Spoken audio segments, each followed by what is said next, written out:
Hello বন্ধুরা, কেমন আছো তোমরা সবাই? আশা করি তোমরা সবাই খুব ভালো আছো। Welcome back to my channel শিল্পী শর্টস। তো আজকে আমি চলে আসলাম মালবাজার পার্কে। তো আজকে মালবাজার পার্কটা সম্পূর্ণ তোমাদেরকে ঘুরে দেখাবো যে এখানে কী কী আছে, আর তার সাথে সাথে দেখাবো যে আজকে আমি মালবাজার পার্কে কী করলাম আর কী হলো। তো চলো লেটস স্টার্ট।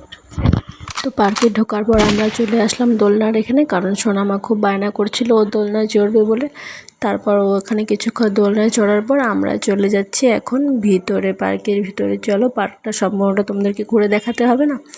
তারপর এদিকে চলে আসলাম, আর সোনামা তো আমার আগেই দৌড় দিয়েছে, কারণ ও পার্কে এসে খুব খুশি আজকে।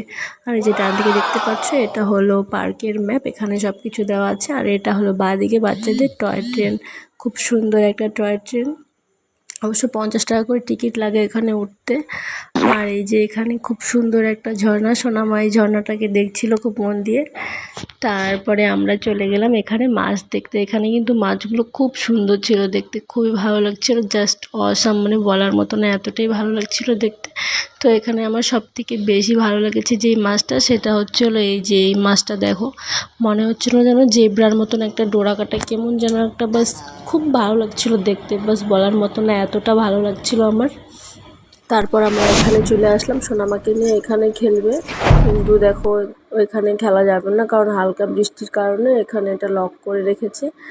পাশে অন্য একটা বাচ্চা কান্নাও করছিল খুব। তারপরে আমরা চলে আসলাম এখানে খরগোশ দেখতে। এই দেখো কত সুন্দর কিউট খরগোশগুলো, খুব সুন্দর লাগছিল। আর পাশে এই যে পাখি, কত ভালো লাগছিল পাখিগুলো দেখতে। আর উপরে যে হাঁড়িগুলো রাখা ছিল ওগুলো হয়তো পাখির বাসা, তাই হবে। খুব সুন্দর লাগছিল পাখিগুলো দেখতে। আর এই দেখো কত সুন্দর খাচ্ছে পাখিগুলা। আর এগুলো যে কি, আমি এগুলোর নাম ঠিক জানি না, ইঁদুরের মতো দেখতে। তারপর চলে আসলাম এই যে ব্রিজে।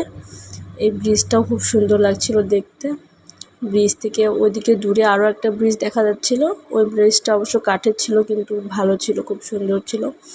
তারপর আমি চলে আসলাম এই ঝর্ণার কাছে। ঝর্ণাটা আমার খুব ভালো লাগছিল। পরে এখানে লাইটিং জ্বালানো হয়েছিল, দেখতে খুবই ভালো লাগছিল। তোমাদেরকে বলেছিলাম না যে পার্কে আজকে আরও অনেক কিছু হবে। তো চলো শুরু করা যাক। এই যে এখানে সব বান্ধবীরা চলে এসেছে। আজকে আমাদের সেলাই ক্লাস শেষ হয়ে গেছে, আর আমাদের সার্টিফিকেট দিবে, আর ম্যামের সাথে বার্থডেও আছে, তাই এখানে বার্থডে সেলিব্রেট হবে, আর তার সাথে সাথে আমাদেরকে সার্টিফিকেটও দেওয়া হবে। আর আমরা এখানে আজকে অনেক এনজয় করলাম। আর আমাদের ম্যাম কিন্তু দেখতে বলতে হবে খুবই সুন্দর, আর খুবই গর্জিয়াস লাগছিল ম্যামকে দেখতে। আজকে একে সবাইকে সার্টিফিকেট দেওয়া হয়ে গেল।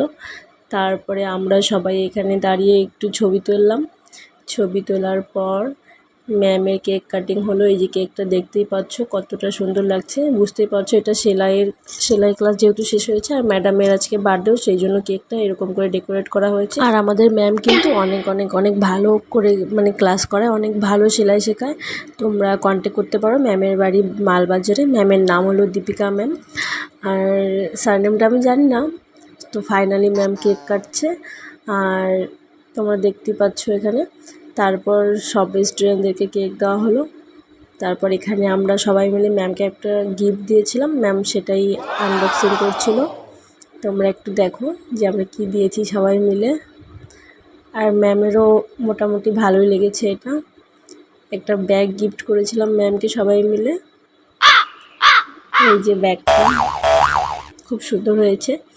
তো তারপর ম্যাম এখানে কখন মোমো নিয়ে আসছে আমরা তো কেউই জানি না। তো ম্যাম বার্থডে, সেই উপলক্ষে ম্যাম সবাইকে মোমো পার্টি দিল। আর তারপর মোমো খাওয়া শেষ করে আমরা এখন যাব বাড়ি। তো দেখতেই পাচ্ছ হালকা সন্ধ্যা হয়ে গেছে, চারিদিকে লাইট এই যে জ্বলে গেছে অলরেডি। তো আমরা এখন বাড়ি যাব, অনেক লেট হয়ে গেছে, সন্ধ্যা হয়ে গেছে। তো বন্ধুরা, আজকের আমার ব্লগ এই পর্যন্তই। তোমাদের যদি আমার ব্লগটা ভালো লেগে থাকে তাহলে অবশ্যই লাইক, কমেন্ট, সাবস্ক্রাইব করে দেবে। তো টাটা, বাই বাই, তোমরা সবাই ভালো থেকো, আবার নেক্সটে দেখা হবে।